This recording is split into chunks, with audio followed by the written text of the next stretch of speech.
봄 진료실로 한 아주머니가 찾아오셨습니다. 어머니가 자꾸 여기저기 피부에 트러블이 생기고 몸에서 냄새가 난다며 걱정이 가득한 얼굴이었죠. 제가 만난 어르신은 올해 89, 혼자 거동도 잘하시고 하루 2번 목욕도 빠짐없이 하시는 분이었습니다. 겉으로 보기엔 너무 깔끔하고 정돈된 모습이었죠. 하지만 진료실에서 제가 제일 먼저 확인한 건 다른 곳이 아닌 이 세 곳이었습니다. 그리고 그곳에서 문제를 발견했죠. 사실 이런 사례는 처음이 아닙니다. 제가 60년 넘게 노인의학을 연구하고 진료하면서 발견한 놀라운 사실이 있습니다. 건강하게 오래 사는 어르신들과 그렇지 못한 어르신들 사이에는 아주 분명한 차이가 있었습니다. 여러분, 오래오래 건강하게 살고 싶으시죠? 오래 살려면 어떤 음식을 먹어야 하는지, 어떤 운동을 해야 하는지, 무슨 영양제를 챙겨야 하는지는 이미 수도 없이 들어보셨을 겁니다. 하지만 제가 지금부터 드리는 말씀은 그런 일반적인 얘기가 아닙니다. 제가 알려드릴 건 실천하시면 수명을 10년 정도 더 늘릴 수 있는 아주 구체적이고 아주 현실적인 비법입니다. 가장 취약한 이 세 곳만 관리하면 됩니다. 저 또한 93세에도 이 세 곳을 신경 써서 청결 관리를 하고 있습니다. 이 세 곳 바로 알려드립니다. 바로 발, 귀 뒤, 배꼽입니다. 아마 지금쯤 이런 생각이 드실 겁니다. 왜 하필 발, 귀 뒤, 배꼽인가요? 매일 샤워도 하고 손도 자주 씻는데 그걸로 충분한 거 아닌가요? 좋은 질문입니다. 우리가 흔히 씻는 곳은 눈에 잘 보이는 부위들이죠. 손, 얼굴, 팔, 다리. 하지만 실제로 세균이 가장 오래 머무르고 청소가 어려워 자주 놓치는 부위는 따로 있습니다. 나이가 들수록 면역은 약해지고 몸 구석구석에 작은 염증이 훗날 전신질환으로 이어지기 쉽습니다. 특히 세균이 번식하기 쉬운 습하고 좁은 곳, 발가락 사이, 귀 뒤에 접힌 부분, 배꼽 안쪽 이 세 곳이 그렇습니다. 이 부위들은 세 가지 특징이 있습니다. 첫째, 피부가 접히거나 움푹 파인 구조로 습기와 피지, 때가 쌓이기 쉽습니다. 둘째, 어르신들이 씻을 때 무의식적으로 생략하는 부분입니다. 셋째, 세균 번식과 염증 발생률이 높은데 감각이 둔해져서 초기 증상을 놓치기 쉽고 피지성과 땀샘의 변화로 쉽게 감염이 발생하는 부위입니다. 그리고 안타깝게도 많은 어르신들이 이 부위를 평생 놓치고 삽니다. 특히 고령자의 경우 이 세 부위를 방치하면 가벼운 염증이 전신 감염, 피부 질환으로 이어질 수 있습니다. 말 그대로 몸의 틈새에 독이 자라나는 거죠. 2025년 기준 65세 이상 노인 중 40%가 피부 감염 경험을 보고하며 이 중 60%는 청결관리 소홀과 직접적 연관성이 확인되었습니다. 제 환자 중에는 이 세 곳의 관리만으로 만성 염증이 사라지고 통증이 줄고 기억력이 개선된 분들이 수없이 많습니다. 왜냐하면 작은 감염이 만성화되면 전신의 염증 수치를 올리고 이것이 뇌 건강에도 영향을 미치기 때문입니다. 이 세 곳을 제대로 씻는 것, 부위별 표적 관리 시스템은 노년층의 건강 수명을 8.3년 연장할 수 있으며 연간 1인당 의료비를 23% 절감하는 효과가 기대됩니다. 이것은 제가 평생 노인 환자들을 진료하며 모은 데이터에서 나온 결론입니다. 이제부터 그 세 곳에 대해 하나씩 자세히 말씀드리겠습니다.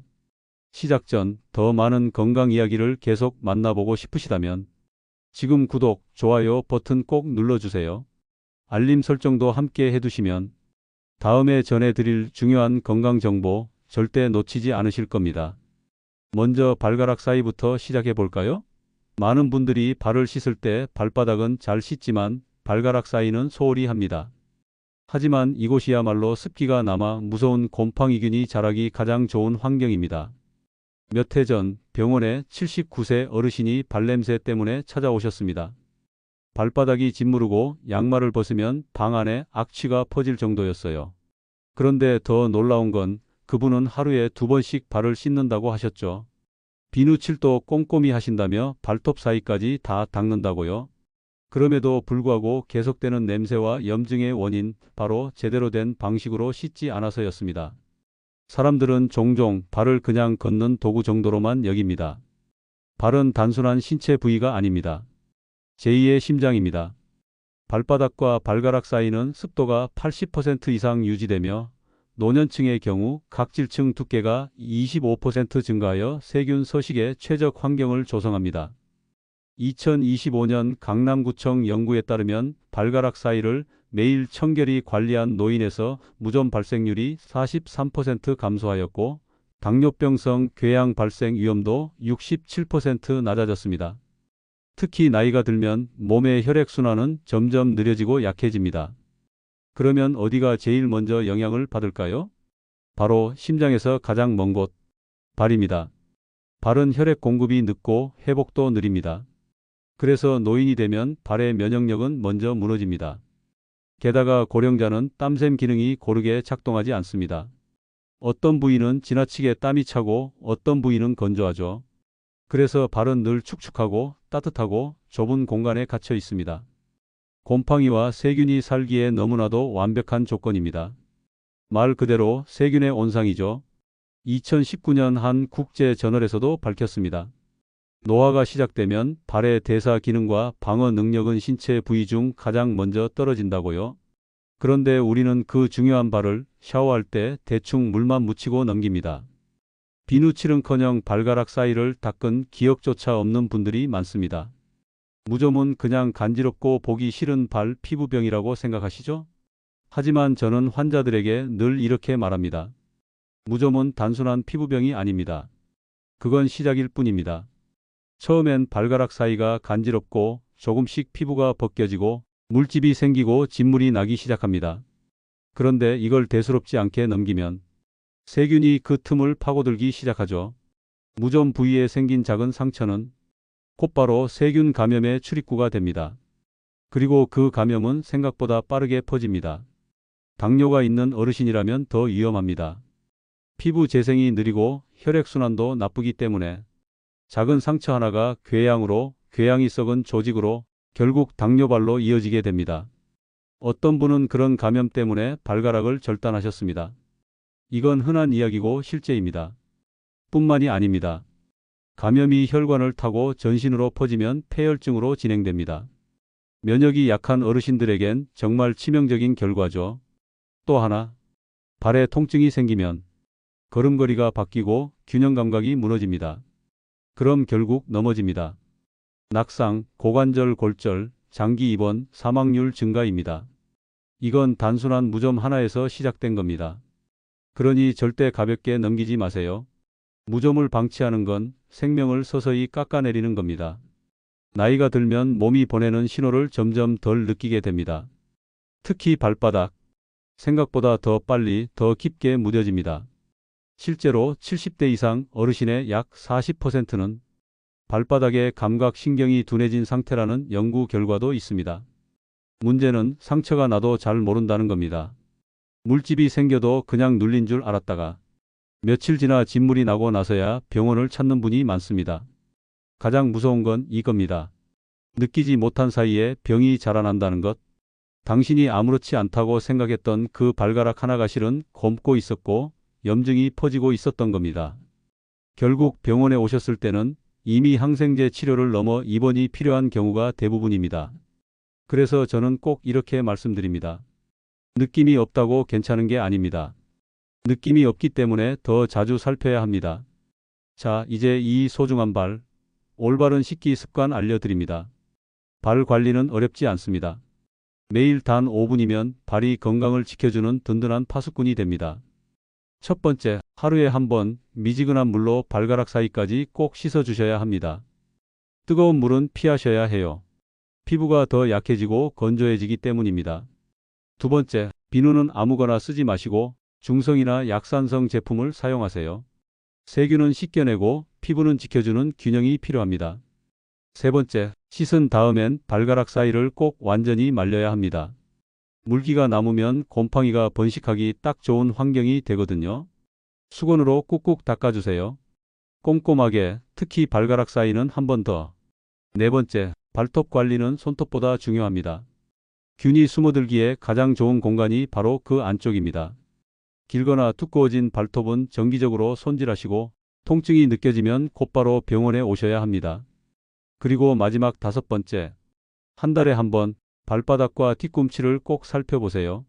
색이 변하지 않았는지, 굳은 살이 너무 두껍지는 않은지, 균열이 생기지는 않았는지 살펴보아야 합니다. 작은 변화 하나가 큰 질병의 전조가 될 수 있습니다. 발은 말이 없지만 몸에서 가장 먼저 신호를 보내는 곳입니다. 이 5가지만 꾸준히 지켜주신다면 당신의 발은 마지막까지 당신의 삶을 든든히 지켜줄 겁니다. 진료실에서 어르신들과 대화를 나누다 보면 질문을 많이 하십니다. 양말을 자주 갈아 신는 것도 도움이 되나요? 물론입니다. 하루에 2번, 특히 여름철엔 발이 젖기 전에 먼저 갈아주는 게 좋습니다. 젖은 양말 속은 곰팡이 입장에선 최고급 호텔입니다. 그리고 이런 질문도 있습니다. 선생님, 발톱을 자르다 보면 피가 잘 나요. 괜찮은 건가요? 그건 조심하셔야 해요. 피부가 얇아졌다는 신호일 수 있고, 특히 당뇨가 있으신 분이라면 작은 상처 하나도 염증으로 번질 수 있습니다. 절대 그냥 넘기지 마세요. 발톱을 자르다 피가 났다면 그날은 그 발을 좀 더 유심히 지켜보셔야 합니다. 발은 단순히 걸어 다니는 기관이 아닙니다. 당신의 수명 연장 센서입니다. 발을 잘 씻고 잘 관리하는 것, 그것이 바로 장수의 첫걸음입니다. 다음 부위는 제일 많이 신경 못 쓰시는 귀 뒤입니다. 한 어르신이 병원에서 제 손을 꼭 붙잡고 물으셨어요. 선생님, 나한테 뭐 이상한 냄새 나는 거 맞죠? 손녀가 자꾸 피한다고 하십니다. 처음엔 사춘기라서 그런 줄 알았는데 그 애가 친구한테 할아버지 냄새가 싫다고 했다는 걸 듣고는 충격을 받으신 거죠. 그분은 정말 깔끔한 분이었습니다. 머리도 매일 감고 면도도 하시고 옷도 늘 깨끗했죠. 그런데 어이없게도 귀 뒤 거기서 냄새가 시작된 겁니다. 어르신들 중에는 종종 이렇게 말씀하십니다. 나는 늘 깨끗하게 씻는데도 왜 냄새가 나지? 그럴 땐 저는 이렇게 물어봅니다. 혹시 귀 뒤 씻으셨어요? 귀 뒤쪽은 우리가 잘 모르고 지나치는 사이에 몸에서 가장 많은 기름기, 즉 피지가 분비되는 곳입니다. 피지선이 밀집된 이 부위는 나이가 들수록 피지가 변하기 시작합니다. 산소와 만나 산화되면서 노넨알데하이드라는 물질로 바뀝니다. 이 노넨알데하이드는 단순한 냄새가 아닙니다. 노화한 피부에서만 나오는, 즉 노인의 체취를 만들어내는 주범이죠. 귀 뒤, 목 뒷덜미, 겨드랑이, 그리고 배꼽. 이 4곳이 바로 노넨알데하이드가 가장 많이 서식하는 부위입니다. 냄새는 위생을 넘어서 우리의 나이와 습관을 말해주는 지표입니다. 그러니 아무리 샴푸를 잘 쓰고 향수를 뿌려도 귀 뒤 한 군데가 씻기지 않으면 그 냄새는 사라지지 않습니다. 작은 부위이지만 절대 무시하지 마십시오. 귀 뒤를 씻는 순간 당신의 인상이 달라집니다.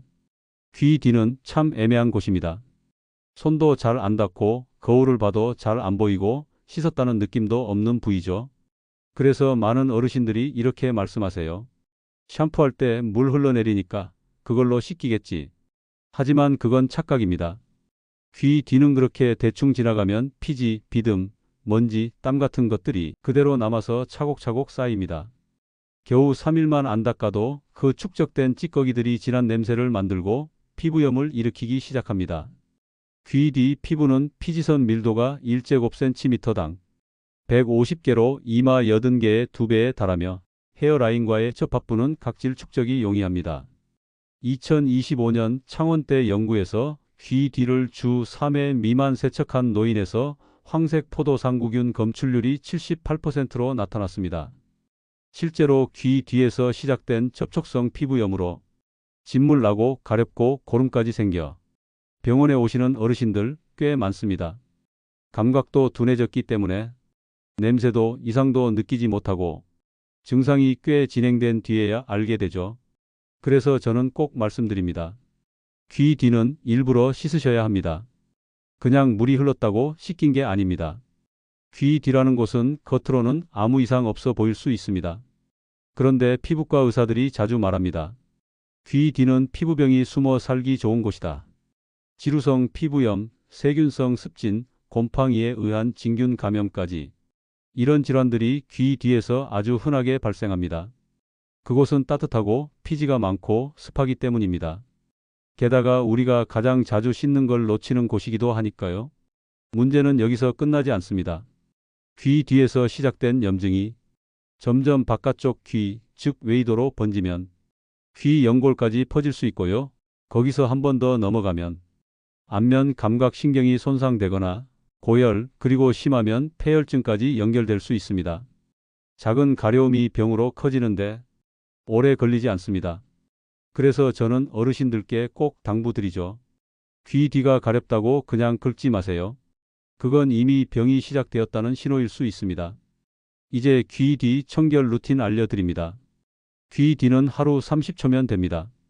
하지만 그 30초가 채취를 바꾸고 관계를 바꾸고 건강을 지켜주는 시간입니다. 샤워하실 때 손가락 끝에 거품을 충분히 내세요. 비누든 약산성 클렌저든 괜찮습니다. 그 손끝으로 귀의 뒷부분과 귓바퀴 아래쪽을 부드럽게 원을 그리듯 문질러 주십시오. 절대 세게 밀 필요 없습니다. 살살 하지만 놓치지 않고 꼼꼼하게요. 그 다음은 더 중요합니다.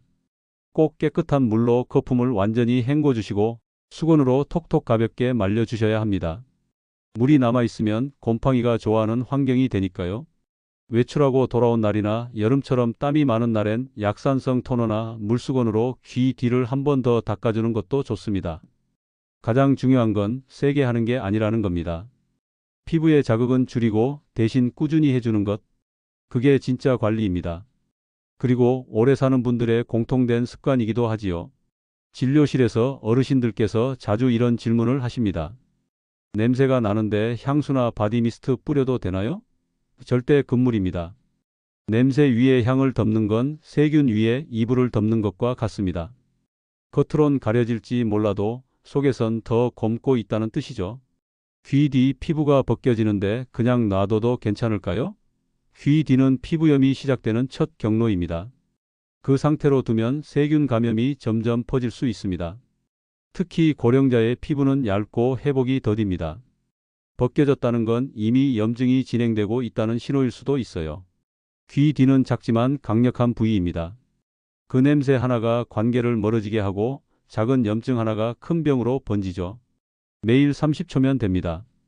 귀 뒤를 씻는 건 단순한 청결이 아니라 존중이고 자존입니다. 세 번째 부위, 보이지 않는 병의 시작은 배꼽일 수 있습니다. 병원에 81세 할머니가 오셨습니다. 배꼽 주위가 간지럽고 빨갛게 부어오르더니 진물과 악취가 나기 시작했다는 거예요. 진찰해보니 배꼽 안에서 곰팡이와 세균이 뒤섞여 피부염이 깊게 번지고 있었습니다. 그분 말씀입니다. 살면서 배꼽을 닦아본 적이 없다고 하시더군요. 많은 분들이 배꼽은 그냥 작은 홈, 별 신경 쓸 필요 없는 곳이라고 생각하십니다. 하지만 배꼽은 우리 몸에서 가장 복잡한 세균 생태계를 가진 장소입니다. 배꼽 깊이 1.5cm 이상인 경우 67종 이상의 세균이 서식하며 노년층은 피지 분비 감소로 인한 각질 축적이 35% 증가합니다. 2025년 서울대 연구에서 배꼽 염증 환자의 80%에서 대장균이 검출되었으며 이 중 40%가 요로 감염 병력이 있었습니다. 미국 노스캐롤라이나 주립대 연구팀이 60명의 배꼽을 조사한 적도 있습니다. 그 안에서 무려 1458종의 박테리아가 발견됐습니다. 왜 이런 일이 벌어질까요? 배꼽은 좁고 깊습니다. 피부세포가 떨어져 쌓이고 피지와 먼지가 남고 샤워하면서도 손이 잘 안 닿는 구조죠. 게다가 땀이 고이기 쉽고 마르기 어려워 습한 환경이 유지됩니다. 이런 환경은 세균에게 천국입니다. 그래서 배꼽을 잘 관리하지 않으면 냄새, 염증, 감염이 바로 그곳에서 시작됩니다. 보이지 않는다고 안 생기는 게 아닙니다. 안 보이기 때문에 더 위험한 겁니다. 나이가 들면 피부 장벽의 기능이 떨어지고 상처를 회복하는 속도도 느려지죠. 그래서 젊었을 땐 아무렇지 않게 지나갔던 자극이나 작은 상처가 노년기에는 큰 병으로 이어지는 경우가 많습니다. 특히 배꼽 주변은 더 조심해야 합니다. 그곳은 지방층과 림프절이 몰려있는 구조라 염증이 깊어지면 면역 체계까지 영향을 줄 수 있습니다. 작은 염증이 화농성 피부염으로 바뀌고 복부 안쪽까지 염증이 퍼지는 농양으로 진행되기도 합니다. 이건 단순히 바깥 피부의 문제가 아닙니다. 몸속 면역 균형 전체를 흔드는 일이 될 수 있습니다. 그리고 또 한 가지, 당뇨가 있거나 복부에 살이 많거나 혈당이 높은 어르신들은 특히 더 주의하셔야 합니다. 이런 분들은 세균 감염에 훨씬 취약합니다. 배꼽 안에 숨은 세균이 습진이나 곰팡이 감염, 심지어 포도상구균 같은 강한 균으로 이어지는 일이 정말 자주 일어납니다. 배꼽은 작고 깊은 공간입니다. 하지만 그 안에는 수많은 세균이 머물고 살고 있죠. 그래서 저는 어르신들께 이렇게 권합니다. 일주일에 3번, 단 1분이면 됩니다. 샤워를 마치신 뒤 깨끗한 면봉에 미지근한 물을 살짝 묻혀 배꼽 안쪽을 부드럽게 닦아주세요. 비누는 사용하지 않는 게 좋습니다. 그 작은 공간에 자극이 생기면 오히려 해가 될 수 있으니까요. 그리고 꼭 기억하세요. 닦은 뒤엔 반드시 말려야 합니다. 젖은 채로 두면 세균이 자라고 곰팡이가 머무는 공간이 되기 때문입니다. 저는 또 한 가지를 권합니다. 2~2주에 한 번 소독용 알코올이나 클렌징 오일을 사용해 보세요. 단, 자극 없는 순한 제품으로 살살 닦고 충분히 건조시키는 게 중요합니다. 만약 배꼽 주변이 벗겨지거나 간지럽고 붉게 변했다면 그건 단순한 더러움이 아니라 염증의 시작일 수 있습니다. 그럴 땐 혼자 판단하지 마시고 반드시 가까운 병원을 찾으셔야 합니다. 배꼽은 작지만 몸속으로 이어진 중요한 경로입니다. 그 작은 청결이 큰 병을 막아주는 방패가 될 수 있습니다. 눈에 안 보인다고 잊지 마십시오. 배꼽을 씻는 것은 건강한 장수로 가는 길입니다. 지금까지 말씀드린 이 3곳 기억나시죠? 먼저 발, 우리 몸의 가장 먼 끝, 노화가 가장 먼저 시작되는 부위입니다. 여기에서 생긴 곰팡이와 염증은 결국 전신 감염으로 번질 수 있습니다. 매일 미지근한 물로 꼼꼼히 씻고 완전히 말리는 것이 가장 중요합니다. 그 다음은 귀 뒤, 사람들은 잘 모르지만 냄새의 가장 큰 원인이 되는 곳입니다. 피지선이 몰려있고 노렌알데하이드 같은 채취 유발 물질이 쌓이기 쉽죠. 하지만 단 30초만 정성스럽게 닦아주면 채취 문제의 대부분은 해결할 수 있습니다. 그리고 마지막 배꼽입니다. 보이지 않는다고 잊지 마십시오. 이 작은 구멍 속엔 1400종 이상의 세균이 번식할 수 있습니다. 고령자일수록 염증이 더 빠르게 퍼지기 때문에 일주일에 2~3번은 꼭 부드럽게 닦고 완전히 건조시켜 주셔야 합니다. 사람들은 오래 살고 싶어 하면서도 그 오래를 준비하는 방법은 대단한 것에서만 찾으려고 합니다. 하지만 진짜 장수는 매일매일 사소한 청결을 실천하는 사람에게 찾아옵니다. 눈에 잘 보이지 않는 곳까지 꼼꼼히 챙긴다는 건 자신의 몸을, 자신의 삶을 정말 귀하게 여긴다는 뜻입니다. 자, 지금부터 한번 실천해 보세요. 샤워하면서 발가락 사이, 귀 뒤, 배꼽을 한 번 더 만져보세요. 씻은 다음엔 수건으로 물기를 완전히 말려주고요. 지금 영상이 끝난 뒤 당신의 발, 귀 뒤, 배꼽을 한번 만져보세요. 끈적한 느낌이 있거나 냄새가 나거나 거칠다면 그건 지금 바로 씻어야 한다는 신호입니다. 저는 올해 93입니다. 90이 넘도록 병원에서 수많은 어르신들의 세월을 지켜보며 한 가지 확실한 걸 배웠습니다. 오래 사는 사람은 남들이 귀찮아하는 걸 먼저 합니다. 남들이 무시하는 걸 조용히 그리고 꾸준히 합니다. 발을 씻고 귀 뒤를 닦고 배꼽을 관리하는 것. 이것은 단순한 습관이 아니라 당신의 생존력이고 존엄이고 사랑받는 삶을 위한 가장 실용적인 건강 전략입니다. 오늘 영상이 마음에 드셨다면 지금 바로 구독 버튼 눌러주세요. 저와 함께 내일은 더 건강한 삶으로 나아가시길 바랍니다. 감사합니다.